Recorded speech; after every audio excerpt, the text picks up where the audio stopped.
Kesaksian Nani Kusuma Sujana disampaikan dalam beberapa kali wawancara antara Juli 2010 dan Januari 2014 di Bogor atau di Jakarta. Dialah satu-satunya saksi langsung yang masih hidup dari rangkaian kejadian di Lembaga Eijkman pada akhir 1944 dan di markas besar Ken Petai. Perasaan apa yang meliputi diriku waktu itu? Tidak dapat saya terangkan. Bukan kaget, mungkin heran. Tetapi satu yang pasti, saya tidak takut. Terdengar aneh memang. Mungkin saya dapat dibilang sombong, tapi itulah kenyataannya. Mungkin juga ini yang dikatakan orang pasrah.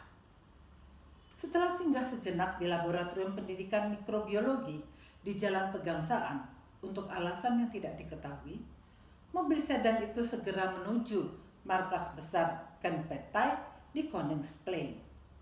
Nani langsung dikawal di ruang interogasi. Nani melaporkan bahwa dirinya tidak dianiaya secara fisik, meskipun ia terguncang dan ketakutan oleh kasarnya suara mereka. Mereka menjelaskan bahwa yang lain sudah mengaku dan sekarang gilirannya. Mengaku apa? Nani bertanya jujur. Ia meringkas interogasi pertamanya sebagai berikut. Karena memang merasa tidak bersalah dan sama sekali tidak mengerti apa yang dimaksud, saya tetap pada jawaban saya tidak tahu. Walaupun pertanyaan-pertanyaan dilakukan makin lama makin gencar. Rupanya kesabaran orang itu yang memang tidak besar itu telah habis. Dan mulailah saya rasakan cara Ken Petai agar dapat membuat orang tahanan mengakui berbuat kesalahan, walaupun mereka tidak pernah melakukannya. Nani merinci satu sesi interogasi mengerikan yang membuatnya sangat rapuh pada saat itu. Pada suatu hari, saya hampir putus asa. Saya dibawa ke kamar sebuah rumah di dalam kompleks perumahan di belakang gedung Ken Petai. Di situ saya diinterogasi dengan sengit oleh orang Ken Petai yang untuk pertama kali memeriksa saya, si A, dengan bentak-bentak, mengaku. Saya diam, betul-betul diam, tidak menyahut karena saya tidak tahu barang apa yang dimaksud. Makin lama makin jengkel ia kelihatannya. Pada saat itu seorang Jepang lain masuk dan dengan lantang mengabarkan bahwa armada Amerika disapu bersih oleh Dai Nippon. Ia bicara dalam bahasa Jepang. Orang ini selalu pakai topi dari kain putih. Terus diulangi lagi dalam bahasa Indonesia. Apakah berita ini untuk mengintimidasi saya? Karena mata mereka diarahkan kepada saya. Saya tidak memberi reaksi apa-apa. Saya tahu pasti itu kabar bohong. Waktu itu saya lihat di atas meja kecil samping sebuah potret dari seorang wanita Jepang yang memakai kimono. Parasnya manis. Mungkinkah istrinya atau pacarnya? Saya perhatikan foto itu dan dengan tiba-tiba dalam hati saya bicara dengan dia. Tolonglah saya agar dengan selamat keluar dari ruangan ini. Apalagi waktu saya dengar mereka bicara tentang listrik. Kau akan dilistrik, entah mereka. Saya seolah-olah tidak memperhatikannya. Saya sedang bicara dengan nona Jepang yang tidak aku kenal itu. Kemudian tangan si A menggeser foto itu dan saya terpaksa memandangnya kembali. Sementara mereka bicara antar mereka sendiri, saya disuruh kembali ke sel.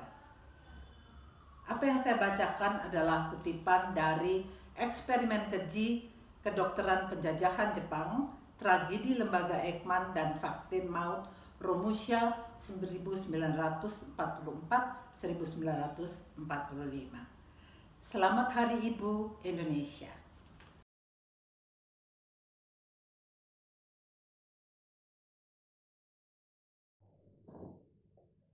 Halo sahabat komunitas bambu, perkenalkan nama saya Fajriah Nurdiarsi atau Poiyah. Saya penulis dan juga editor. Saya juga pembaca buku-buku komunitas bambu sejak lama, terutama karya-karya yang berkaitan dengan masa penjajahan maupun isu-isu mengenai emansipasi atau perempuan. Salah satu buku yang ingin saya bacakan pada kesempatan kali ini adalah karya Reggie Bey berjudul Nyai dan Perbudikan di Hindia Belanda. Ini buku yang sangat menarik karena melukiskan mengenai salah satu persoalan dalam periode kolonial yang mungkin juga menyimpan sejarah yang tidak banyak orang tahu. Bahkan dari buku ini, saya mendapatkan inspirasi untuk menuliskan salah satu cerpen yang dimuat dalam kumpulan cerpen saya berjudul Rumah Ini Punya Siapa, yaitu cerpennya Itih.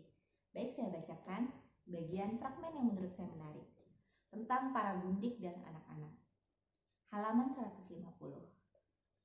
Sebagian besar pemuda Eropa di daerah benar-benar melihat pergundikan dengan perempuan Asia sebagai jalan keluar darurat, sebuah keadaan temporer hingga tiba waktunya untuk memulai hubungan dengan calon istri Eropa yang dianggap sesuai.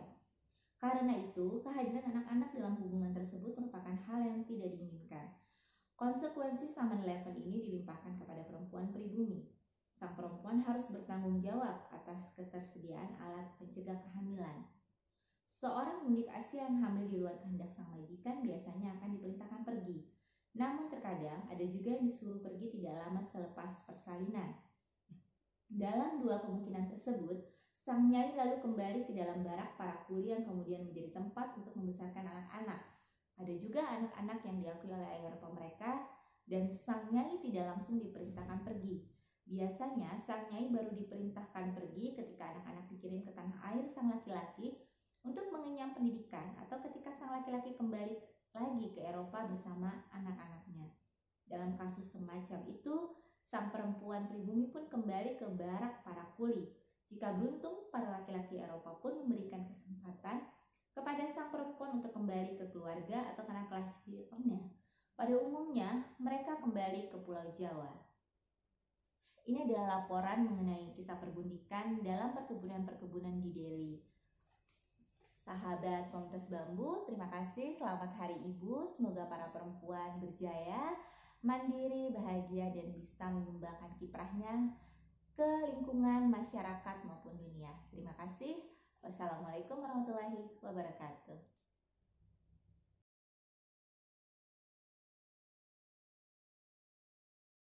Selamat siang semua, saya Julia Suryakusuma. Saya adalah penulis buku Ibuisme Negara atau bahasa Inggrisnya State Ibuism.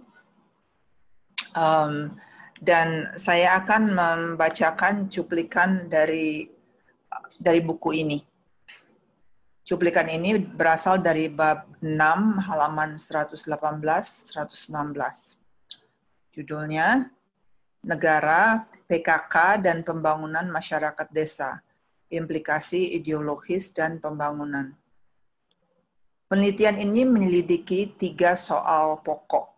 Yang pertama, hubungan antara ideologi negara, partisipasi, dan demokrasi melalui ideologi ibuisme negara, serta hubungan antara negara dengan masyarakat.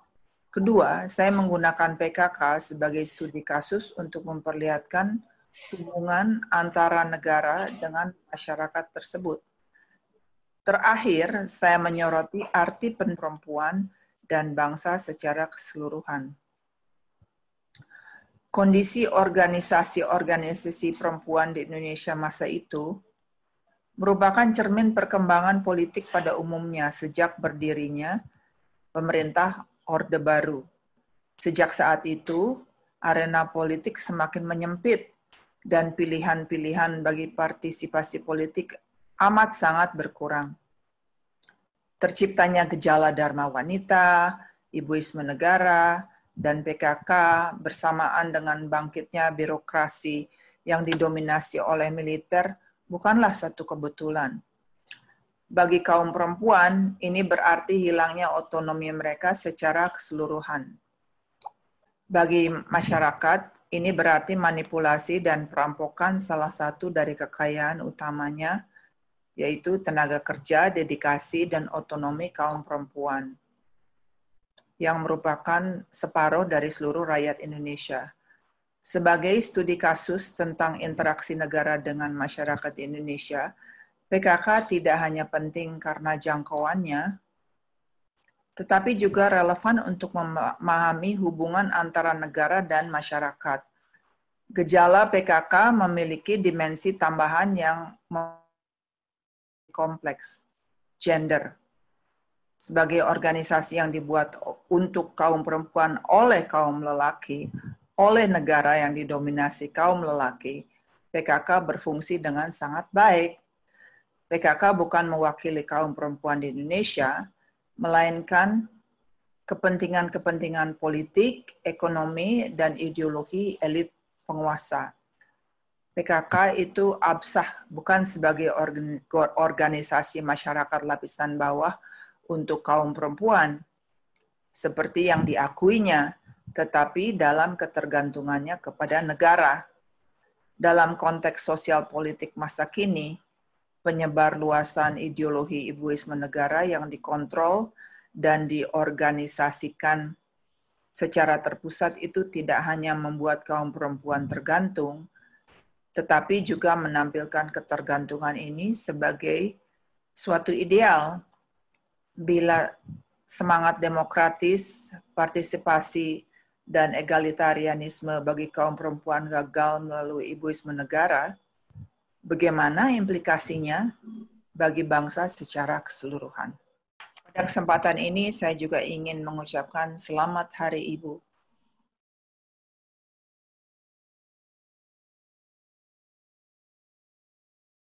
Perempuan pada gilirannya mempunyai harapan tertentu dari perampok. Begitulah yang laki-laki kira.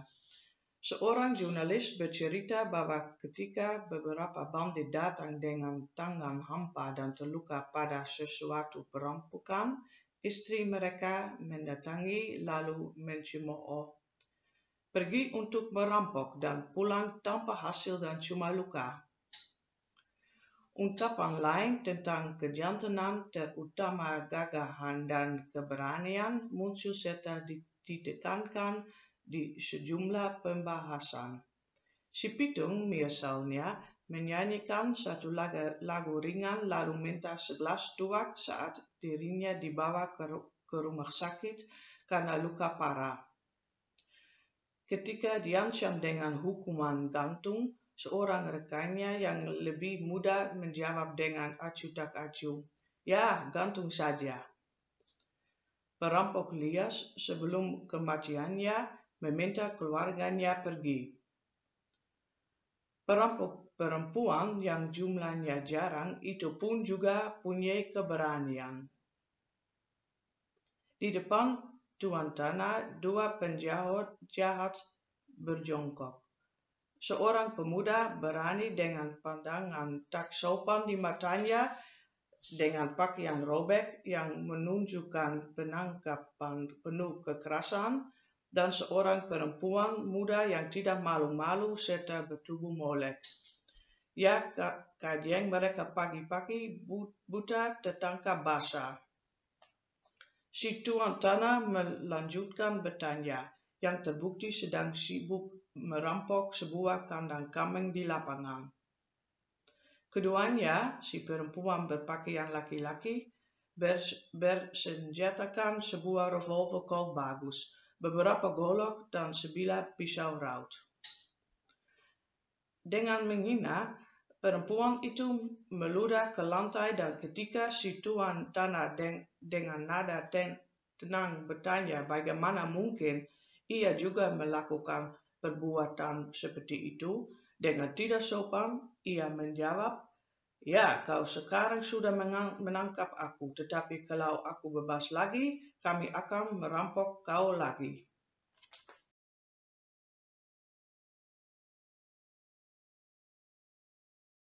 Dari kesaksian Yatman, kita tahu bahwa Kempeitai mengklaim Mokhtar telah mengakui teori konspirasi mereka. Dr. Ali Hanafiah juga memberikan bukti penting tentang hal ini, tertuang dalam kesaksian tertulisnya. Waktu perang telah berakhir, dan tentara Jepang hanya menunggu kedatangan sekutu. Atas anjuran keluarga kami, Saudara Muhammad Yamin, kedua kemanakan saya, Mursa Mumsu dan Rika, datang ke kantor Kempetai. Mereka disuruh mencari keterangan ke gedung yang sekarang menjadi gedung Pertamina.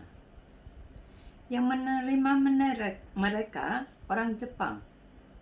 Bermula tak bersedia memberi keterangan. Tetapi kedua gadis itu sambil menangis tidak mau meninggalkan tempat itu sebelum diberitahukan di mana paman mereka. Akhirnya, di dalam suatu kamar diperlihatkan kepada mereka satu berkas tebal. Di bawah satu halaman penuh huruf kanji, ada tanda tangan Profesor Dr. Ahmad Mokhtar. Memang asli kelihatannya. Menurut penjelasan yang diberikan, berkas itu adalah berita acara. Di dalamnya, Prof. Mokhtar mengaku mengotori vaksin yang menyebabkan kematian Romusha di Klender. Pertanyaan di mana beliau dijawab sudah meninggal karena sakit.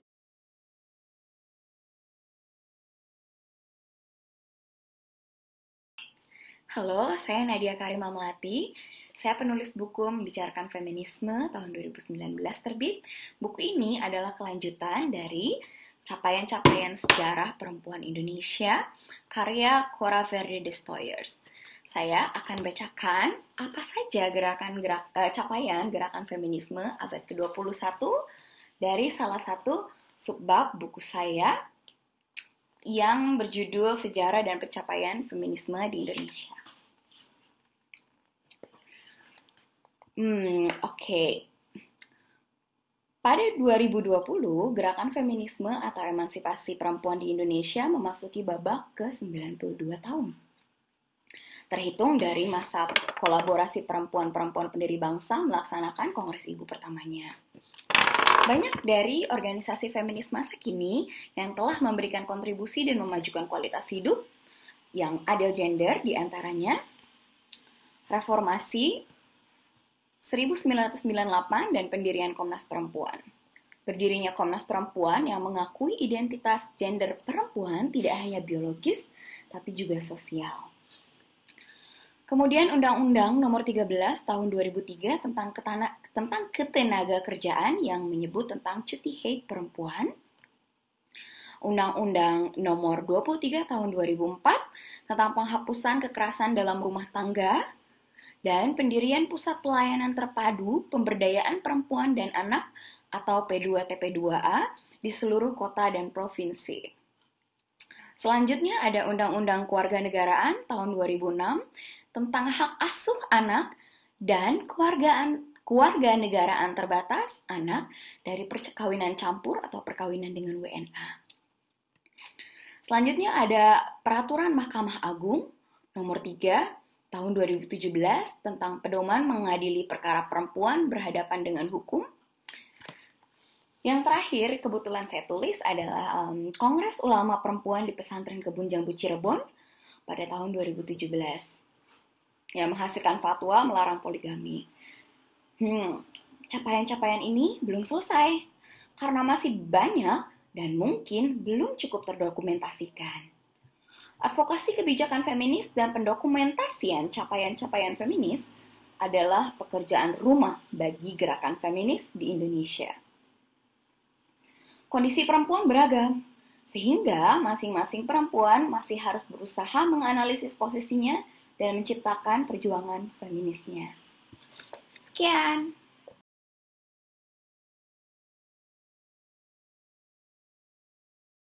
Edri, Saya akan baca beberapa fragmen dari buku Propaganda dan Genosida di Indonesia, Sejarah Rekayasa Hantu 1965. Fragmennya akan tentang keterlibatan psikolog di dalam pembunuhan massal. Pada tahun 1978, sebuah skandal internasional meletus. Dalam wawancaranya dengan New York Times, Laksamana Sudomo mengatakan kepada jurnalis Henry Camp bahwa tahanan kategori B akan dibebaskan, tetapi ideologi komunis mereka harus diperiksa dulu. Jenderal Sumitro, Kepala Dinas Psikologis Tentara di Bandung, bertanggung jawab terhadap tes-tes tersebut dengan bantuan psikolog Indonesia dan ilmuwan asing di AS serta Belanda. Mereka mampu mengembangkan tes untuk menentukan secara ilmiah level kadar komunis pada tahan politik. Dua psikolog Indonesia, Fuad Hasan dan Katerina, bukan nama sebenarnya, membantu dengan mengumpulkan tes-tes tersebut.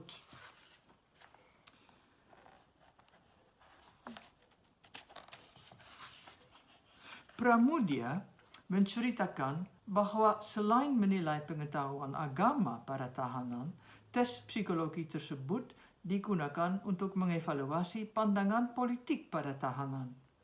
Dia ingat kunjungan yang dilakukan oleh tim psikologis dipimpin oleh Fuad Hasan pada 1973. Katerina menjelaskan bahwa dia berbicara dengan para istri tahanan politik di desa Savanajaya, tempat mereka tinggal bersama suaminya.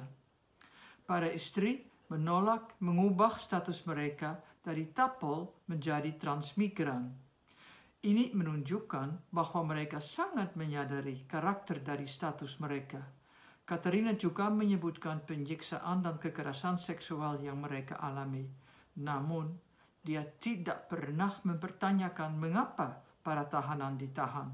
Seolah-olah logis bahwa ketika Anda adalah anggota organisasi yang dilarang, setelah suatu peristiwa politik, itu membuat Anda bersalah dan bertanggung jawab untuk disiksa, ditahan, diperbudak, dan dihina. Para psikolog juga berkunjung ke kamp konsentrasi perempuan di Plantungan. Mantan tahanan Sumiyarsi ingat bahwa dikunjungi oleh tim dari UI, termasuk Katerina, staf UGM, Jenderal Sumitro, dan Kepala Layanan Psikologis Angkatan Darat, Kartosujono. Pada hari pertama kunjungan, mereka melakukan tes psikologi yang sebenarnya terdiri dari menguji pengetahuan agama seseorang. Pada hari kedua, Katerina memberikan ceramah tentang bagaimana dia mengagumi kesehatan fisik dan mental para tahanan perempuan ini setelah 9 tahun di penjara. Selamat Hari Ibu.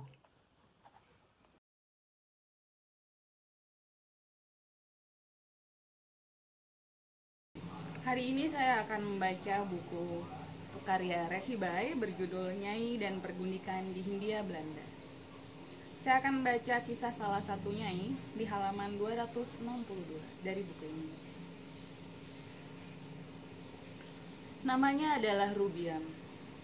Tidak diketahui secara pasti kapan ia dilahirkan, namun diperkirakan pada 1898. Ia berasal dari desa kecil di Jawa dan ayahnya adalah seorang petani sederhana dan miskin. Terdorong oleh kemiskinannya, pada 1915 ia mendaftarkan diri sebagai buruh kontrak untuk bekerja di perkebunan yang waktu itu bernama Plantas Paradise, Sumatera. Pendapatan yang diterima Rubiam kemudian diberikan kepada keluarganya. Pada waktu itu, Rubiam berumur kira-kira 17 tahun. Rubiam bekerja di sebuah perkebunan tembakau di sekitar Medan. Di sana ada seorang bareng, pemuda dari Harlem yang bekerja sebagai asisten. Ia mencari teman hidup dan mengambil Rubiam, seorang buruh di perkebunannya, sebagai nyai. Rubiam memberikan sang laki-laki Eropa 2 anak perempuan yang masing-masing dilahirkan pada 1916 dan 1919. Kedua anak Indo-Eropa tersebut hanya boleh dirawat oleh Rubiam selama beberapa tahun. Ketika putri sulung mereka berusia 5 tahun, sang laki-laki memutuskan bahwa ia harus pergi ke Belanda untuk dididik dan bersekolah di tanah ibu pertiwi. Seperti yang biasa dilakukan pada waktu itu, sang anak dikirim dengan pembayaran dan dititipkan kepada seorang tante yang merupakan saudara perempuan ayahnya. Rubiam boleh ikut berlayar ke Belanda untuk mengantar anaknya. Rubiam tidak terbiasa memakai pakaian bergaya barat dan melakoni peran yang sangat tidak sesuai baginya, yaitu menjadi penumpang yang dilayani oleh orang lain. Hal ini benar-benar jarang, namun sungguh terjadi pada 1921. Rubiam kemudian kembali ke Sumatera dan melanjutkan hidupnya dalam pergundikan di perkebunan. Ketika putri bungsu mereka berumur 5 tahun, ia pun harus pergi ke Belanda untuk melanjutkan pendidikan dan sekolahnya. Rubiam pun berlayar kembali untuk mengantar anaknya. Mereka tiba di Belanda pada 1925 dan itu menjadi saat terakhir Rubiam mencium anak-anaknya. Setelah itu, sang laki-laki dapat dipastikan tinggal di tanah kelahiran bersama putri-putrinya dan kemudian menikah dengan seorang perempuan Eropa. Rubiam harus kembali seorang diri sebagai seebabu atau babu di kapal laut. Pergi sebagai penumpang, kembali sebagai seebabu. Begitu keluh putrinya kemudian. Sang laki-laki telah menyiapkan sebuah rumah kayu kecil untuk Rubiam di Hindia Belanda. Dengan begitu, hidup Rubiam tidak terlalu kekurangan setelah ditinggalkan. Tidak ada seorang pun yang tahu bagaimana kelanjutan dan berakhirnya hidup Rubiam. Begitu juga dengan anak, cucu, dan cicitnya. Mereka juga tidak mengetahui hal tersebut. Selamat hari